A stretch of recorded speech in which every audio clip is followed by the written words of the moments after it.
2018년도 1회 중졸 검정고시 과학 풀이합니다. 1번 그래프는 운동하는 물체의 시간에 따른 이동거리를 나타냈는데요. 이때 이동한 거리를 물어보고 있어요. 여기 그래프를 보시면 시간 3초일 때 6m를 이동했죠. 그래서 3번이 답이 됩니다. 그 다음에 2번입니다. 다음 설명에 해당하는 열의 이동 방법은 하고 나와 있는데요. 열의 이동 방법은 크게 세 가지가 있습니다. 하나는 전도, 그리고 대류, 복사 이렇게 세 가지가 있는데 전도는 고체에서 일어나는 일이고요. 그리고 대류는 액체나 기체, 그리고 복사 같은 경우에는 에너지가 직접 전달이 됩니다. 매질이 필요가 없어요. 자, 그런데 여기에서 지금 나타나고 있는 것은 액체나 기체 상태의 물질이 직접 이동한다라고 되어 있기 때문에 얘는 대류가 되겠습니다. 그래서 대류 현상에는 따뜻해진 물이 위로 올라가게 되고 그리고 반대로 차가워진 것은 아래로 내려가서 이렇게 섞이는 현상, 이것을 대류라고 이야기를 합니다. 그 다음 3번입니다. 빛의 성질을 물어보고 있는데요. 이때 경계면에서 꺾여 보인다라고 되어 있어요. 자, 꺾이는 현상, 이것을 굴절이라고 이야기를 하죠. 자, 그 다음에 4번입니다. 파동의 순간적인 모습을 나타냈는데요. A에 해당하는 것은 하고 나와 있어요. 진동 중심에서부터 마루까지 혹은 골까지의 거리를 진폭이라고 이야기를 합니다. 자, 그 다음에 주기 같은 경우는 한 번 진동할 때 걸리는 시간을 의미하고요. 그 다음에 진동수 같은 경우에는 1초 동안 진동하는 횟수를 의미합니다. 자, 그 다음에 5번입니다. 그림은 공이 이렇게 지나간다. 그때 역학적 에너지에 대한 설명으로 옳은 것은 물어보고 있는데 역학적 에너지 보존 법칙에 의해서 공기 저항이 무시되었을 때 역학적 에너지는 언제나 동일합니다. 그렇기 때문에 A, B, C 그리고 여기까지 닿는 순간까지 항상 역학적 에너지는 같아요. 그래서 답은 4번이고요. 자, 이때 역학적 에너지 같은 경우에는 위치 에너지 플러스 운동 에너지인데요. 위치 에너지는 이게 이제 중력으로부터의 위치 에너지는 위치가 높으면 높을수록 커지게 됩니다. 그래서 A가 위치 에너지는 가장 크고요. 그럼 반대로 역학적 에너지는 보존되기 때문에 위치 에너지가 클수록 운동 에너지는 작아지게 되겠죠. A에서는 위치 에너지는 가장 크고 운동 에너지는 가장 작습니다.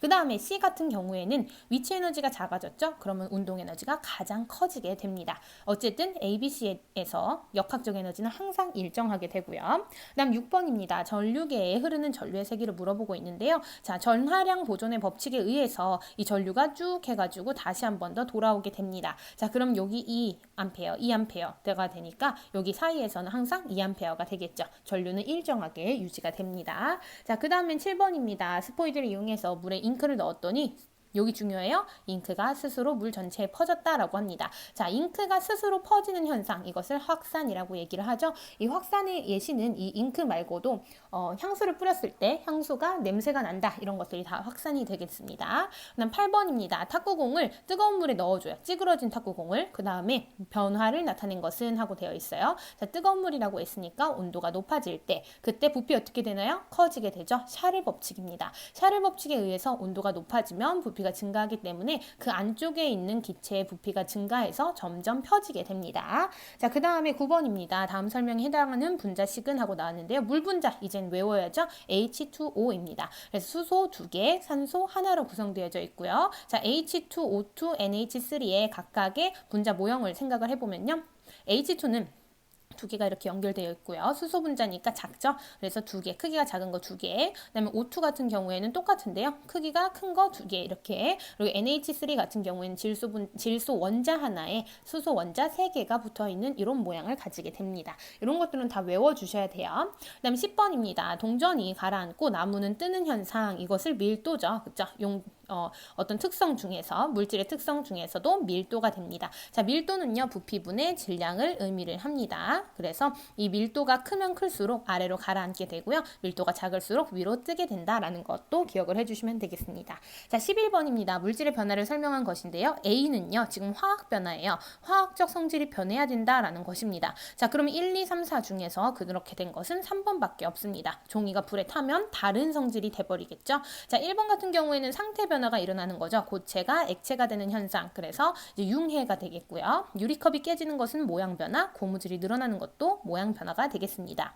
12번은 산성을 나타내는 원인이 되는 이온입니다. 자, 공통으로 들어있는 것이 이제 산성을 나타내게 되겠죠. 자, 여기 보시면 H+, 즉 수소 이온이 공통으로 들어있다라는 것을 볼 수가 있습니다. 자, 그다음에 13번입니다. 그림은 어느 집안에 ABO식 혈액형 가계도 일부를 나타냈는데요. 이때 AB형과 O형 같은 경우에는 OO형이에요. 자, 이렇게 나타내게 됩니다. 자, 그러면 AB형과 OO형이 만나서 서로 이제 자식을 낳았을 때 이때 가해 혈액형으로 가능한 것은 AO와 BO형입니다. 그래서 A형하고 B형밖에 만날 수가 없기 때문에 만들 수가 없기 때문에 답은 2번이 되겠습니다. 14번입니다. 식물세포에만 있는 세포소기관이라고 되어 있죠. 자, 식물세포에만 있는 것 세 가지는 엽록체, 세포벽, 액포가 있습니다. 근데 그 중에서 여기 나온 것은 B, 엽록체가 되겠습니다. 자, 15번은요. 사람이 소화기관을 나타낸 것인데요. 자, 입으로 들어가서 식도, 그다음 위, 소장, 대장을 거쳐서 항문으로 나오게 됩니다. 그래서 순서대로 쭉 이어서 가면 되겠죠.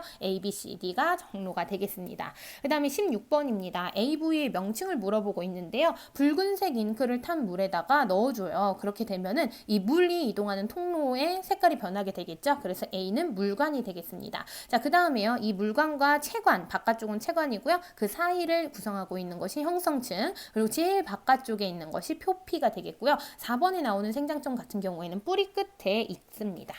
그 다음에 17번입니다. 사람의 귀 구조를 나타낸 것인데요. 회전을 감지하는 곳이라고 나와 있어요. 자, 지금 여기 보시면 지금 회전을 담당하는 곳은 반고리관입니다. 여기 이렇게 고리 모양으로 생겼죠. 그래서 C가 답이 되겠고요. 요 반고리관 바로 밑에가 전정기관, 그리고 여기 달팽이 모양처럼 생긴 곳이 달팽이관이 되겠는데요. 자, 여기 A, B, 그리고 달팽이관 같은 경우에는 청각을 담당하는 곳이고요. 그리고 C는 회전감각, 그리고 전정기관 같은 경우에는 평형을 유지하는 곳입니다. 그리고 여기 D는요, 귀인두관이라고 해서 귀의 이제 외부와 그리고 안쪽에 내부의 압력을 똑같게 맞춰주는 곳이 되겠습니다. 자, 그럼 18번입니다. A에 대한 설명이라고 했는데요. A는요, 모양이 불규칙하고 핵이 없습니다. 자, 여기 백혈구 같은 경우에는 핵이 있죠. 그리고 적혈구나 혈소판 같은 경우에는 핵이 없어요. 그런데 여기서 중요한 거, 혈액 응고작용을 하는 것은 혈소판이 되겠습니다. 그래서 답은 4번이 되겠고요. 백혈구는 식균작용, 적혈구는 산소 운반작용을 하겠습니다. 그 다음에 19번입니다. 생식 방법을 물어보고 있는데요. 이때 히드라 같은 경우에는 몸의 일부가 싹처럼 돌출된다라고 되어 있어요. 이것은 출하법이 되겠습니다. 히드라 외에도 효모도 이렇게 되겠죠. 그래서 이렇게 효모 여기 위에 이런 식으로 출하가 된다라는 것입니다. 자, 분열법은 아메바라는 게 대표적이고요. 그리고 포자 생식 같은 경우에는 고사리나 버섯 이런 것들이 있고요.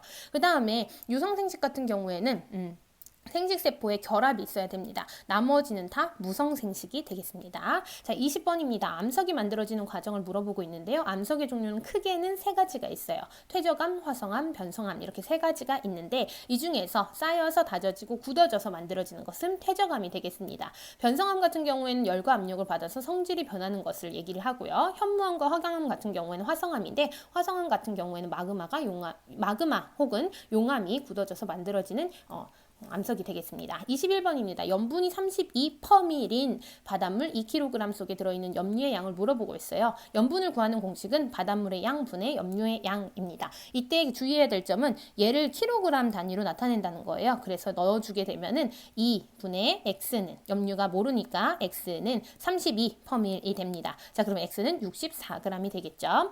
22번 기온이 점점 높아지는 현상, 지구의 기온이 높아진다. 지구온난화가 되겠죠. 이 원인은 온실기체가 증가하는 것에 있습니다. 자, 예시 중에서 제일 중요한 거 이산화탄소가 있죠. 이산화탄소가 가장 큰 요인이 되겠습니다. 23번입니다. 불포화 상태에 해당하는 것을 물어보고 있는데요. 자, 그것은 D입니다. 왜냐하면 이렇게 포화 수증기량 곡선 위에 있는 것은요, 포화 상태예요. 내가 먹을 수 있는 양만큼 최대로 먹은 상태입니다. 그런데 얘는 아니죠. 요만큼 먹을 수 있는데 그 중에서 이만큼밖에 안 먹었기 때문에 불포화 상태다라고 얘기를 할 수가 있고요. 자, 24번입니다. 천체망원경을 이용해서 태양의 표면을 관측한 것이다 라고 되어 있는데요. 태양의 표면을 관측한다. 태양의 표면에는 두 가지 특징이 있습니다. 쌀알무늬와 흑점이 있죠. 이 중에서 흑점 같은 경우에는 어두운 점이라고 얘기를 하죠. 주변보다 온도가 낮아서 어둡게 보이는 곳을 흑점이라고 이야기를 합니다. 자, 그래서 답은 2번이 되겠고요. 홍염이나 코로나, 플레어 같은 경우에는 태양의 대기를 구성하게 됩니다. 자, 25번입니다. 뒤쪽에서 오는 별빛을 가려서 어둡게 보이는 천체라고 되어 있어요. 얘는 말머리 성운이거든요. 말머리 모양이잖아요. 그렇죠? 자, 얘는 암흑성운의 대표적인 예시가 됩니다. 뒤에서 오는 별빛을 가려서 어둡게 보이게 되는 현상이 되겠죠? 자, 이것을 4번 암흑성운이라고 이야기를 합니다. 네, 고생하셨습니다.